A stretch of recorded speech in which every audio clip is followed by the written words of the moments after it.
বলেছি তোমাদের, তোমরা যেহেতু খুবই ইউথফুল পিপল, সবসময় খেয়াল রাখবা ভলান্টিয়ারদের কখনো নির্দিষ্ট টপিক দিয়ে বলে দেওয়া যায় না যে এই ব্যাপারে কাজ করবে, মানে দেশের জন্য, পরিবারের জন্য, পৃথিবীর জন্য, অ্যারাউন্ড দ্য গ্লোব। এমন এমন সিচুয়েশন আসে তোমাকে কেউ বলবে না দৌড় দাও, হ্যাঁ, পাশে তাকে একটা তুলে নিয়ে দৌড় দিতে হবে।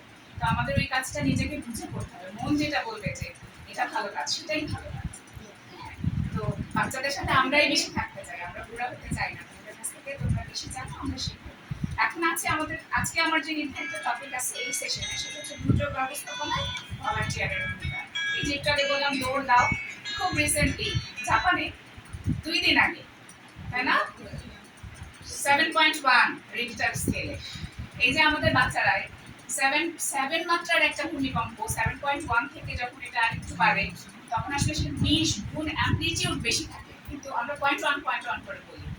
তার মানে জাপান ভূমিকম্প প্রবণতা সব ইনফ্রাস্ট্রাকচার, সব অ্যাবজর্ভার দিয়ে বানানো থাকে, তারপরেও যে এত ক্ষয়ক্ষতি হয়ে গেল ভাবাই যায় না, এখনো ওদের বোঝা কার্যক্রম চলছে।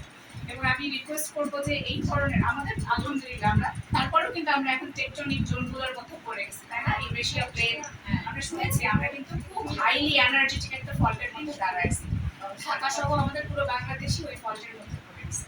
তো ইউথফুল পিপলদের, এবং যত পরে আমরা জন্মাই তত আমাদের হিস্ট্রিতে পেছনের রিলিফ বেশি করতে হয়, রাইট? তার মানে আমাদের দায়িত্ব বেশি। তো আমাদের বন্যা হয়ে গেল, কয়েকদিন আগে একটা বন্যার অ্যালার্টের মতো হয়ে গেছিল, তাই না? আমরা যারা ডাউন স্ট্রিমে থাকি, আপ স্ট্রিমে, ইভেন ইন্ডিয়াতেও যদি বৃষ্টি হয় ওগুলো হুড়মুড় করে আমাদের এদিকে চলে আসে, আমরা রেডি হওয়ার টাইম পাই না। এই যে বন্যা, এইসব ক্ষেত্রে আমরা কি করবো? ওখানে গিয়ে বন্যার মধ্যে নেমে নেমে দিব?